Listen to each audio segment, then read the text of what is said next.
ఇలా బయలుదేరిన హనుమ లోపల ఎన్ని సాధించాడండి.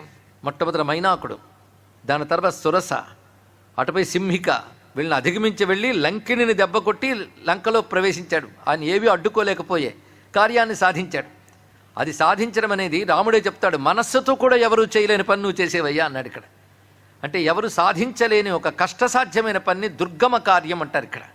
దుర్గమ కాజ్ జగతికే జేతే సుగమ అనుగ్రహ తుమరే తేతే. జేతే అంటే ఏ దుర్గమ కాజ్ దుర్గమ కార్యములు ఉన్నాయో తేతే అవన్నీ కూడా సుగమమైపోతాయి. నీ అనుగ్రహం ఉన్న వారికి దుర్గమ కార్యాలు సుగమమైపోతాయి. దీని ద్వారా తులసీదాసు సందేశాన్ని చెప్తున్నాడు.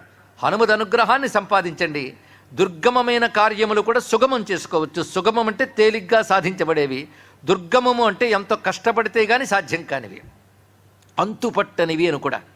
కొన్ని పనులు ఎలా చేయాలో అంతుపట్టవు. అలాంటి చిక్కుమడులతో కూడిన పనులను కూడా హనుమద్ అనుగ్రహం ఉంటే దాటవచ్చు.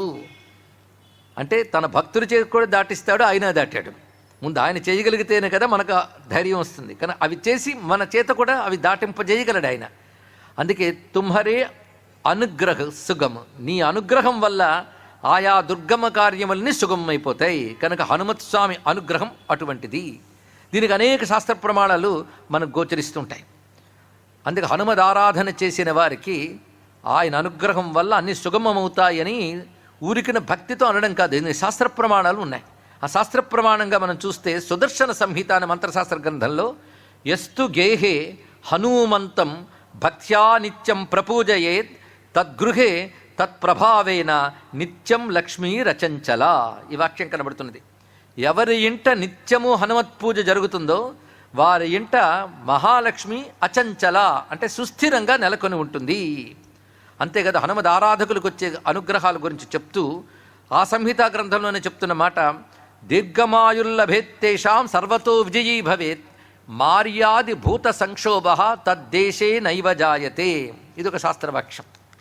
అంటే హనుమంతుని ఆరాధన చేయడం వల్ల ఐశ్వర్య సిద్ధి ఒకటి, అదేవిధంగా దీర్ఘాయువు లభిస్తుంది, అన్ని చోట్ల విజయం సిద్ధిస్తుంది. ఇది హనుమద్ అనుగ్రహ ఫలములు.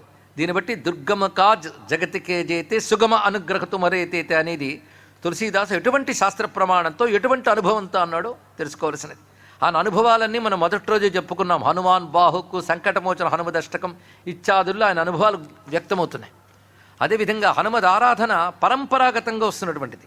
సప్తర్షులు హనుమత్ స్వామి కృప కోసం కదలీవనంలో హనుమద్ ఆరాధన చేశారని చెప్తున్నారు. హనుమద్ ఆరాధన పద్ధతులు కొన్ని ఉన్నాయండి. అది కదలీవనమునందు ఆరాధించుట అంటే స్వామి గంధమాదనమందు స్వర్ణరంభావనంలో ఉంటాట.